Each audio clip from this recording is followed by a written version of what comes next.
네, 노란봉투법과 관련해서 그 근로자 파견과의 관계에 대해서 이제 논의가 있는데 그 두 가지에 대해서 구분을 한번 해드리겠습니다. 이거는 노란봉투법 백문백답 18번째 주제에 수록된 내용인데요.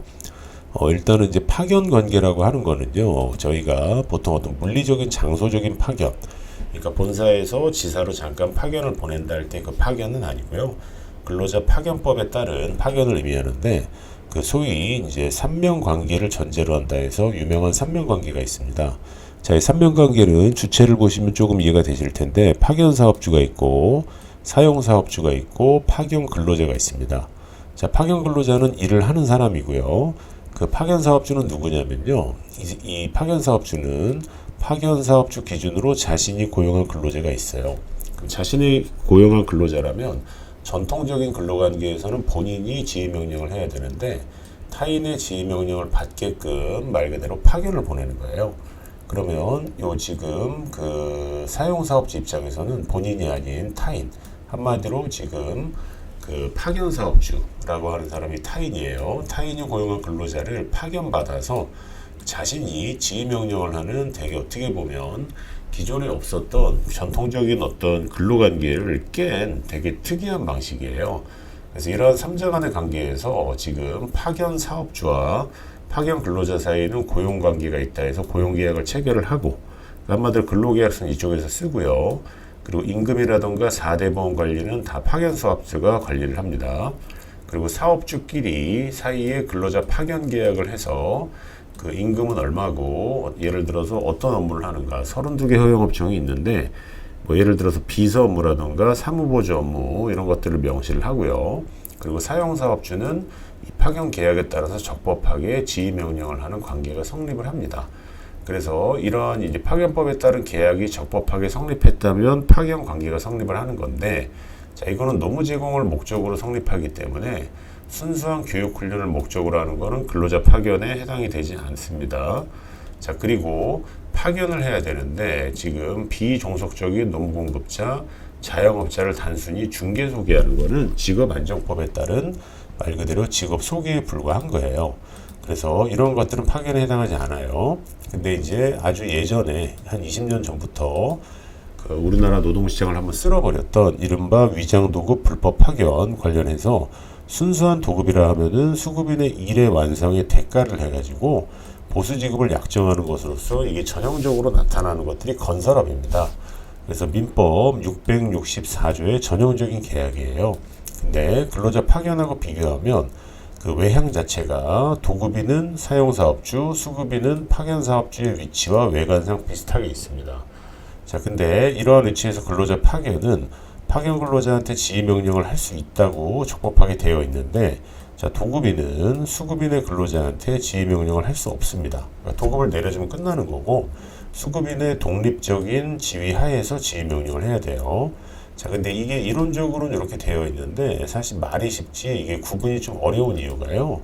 자, 근로자가 도급인의 사업장에 투입이 된 경우에 동일한 어떤 물리적인 실체를 가지고 있어 일을 하는지 일을 하는데 그 외부에서 봤을 때는 근로자 파견 계약인지 아니면은 이게 도급 계약인지를 사실상 그 사전에 알 수가 없고요.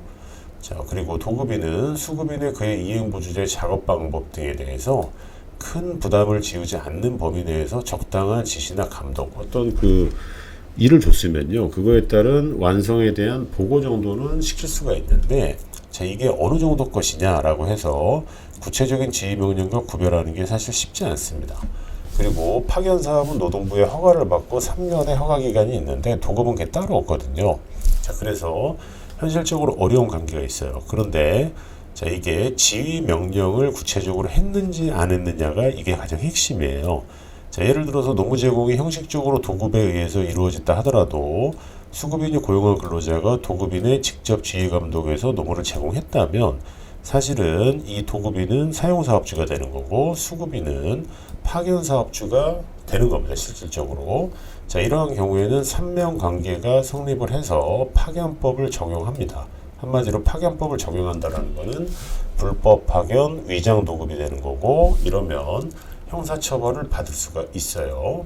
자, 근데 제가 지금까지 설명드린 것은 개별적 근로관계 하에서 파견법이 적용이 된다. 그래서 2년 이상, 2년을 초과해서 파견을 했다 그러면 이른바 지금 지휘명령을 했기 때문에 인사노무 결정권을 행사했기 때문에 직접 고용할 의무가 발생하는 이른바 개별적 근로관계 안에서 들어가는 게 파견법상 근로자 파견이에요. 자, 그런데 이러한 어떤 구체적인 노무 지휘명령이 없었다 하더라도요. 자, 원청이 특정 근로조건에 실질적인 영향력을 미쳤다. 그걸 이제 그 구조적 통제라고 하는데, 예를 들어서 동일한 물리적인 장소에서 근무를 해요. 자, 그러다 보면은 안전에 대해서 통일된 근로조건을 요구할 거고, 원청에 예를 들어 3조 2교대를 근무하면 하청도 3조 2교대를 근무할 수가 있고, 원청이 9시에 출근하면 하청도 9시에 출근할 수 있죠. 자, 이런 것들을 구조적 통제 또는 조직적 편입 여부라고 해서 그 하청 소속 노동조합이 근로조건 개선을 도모할 때 원청의 구조적 통제하고 조직적 편입을 넘어갈 수가 없어요. 자, 이랬을 때는 불법 파견이 인정되지 않더라도 노조법상은 그 범위 안에서 사용자성은 충분히 인정이 될 수 있다라는 거예요. 왜냐하면 그 임금 등 근로조건 지위 개선은 원청한테 어떤 그 열쇠가 있기 때문이에요. 자, 근데 이거는 직접 고용하고는 무관하고 이때는 어떠한 의무를 부담하는 거냐면 단체 교섭 의무가 있고 이러한 집단적인 노조법상 사용자로서의 지위를 부담하는 거지, 이 파견법하고는 아주 밀접한 직접적인 관계는 없습니다. 물론 있을 수 있겠지만 두 개는 별개로 보는 거예요. 그러니까 파견법은 개별법 영역에 직접 고용 의무를 찾는 거고, 이 지금 노란봉투법 노조법상 구조적 통제 여부 등은 지금 단체 교섭의 의무를 부담하는 사용자성, 상대방으로서의 사용자성이 있는지를 판단하는 기준입니다.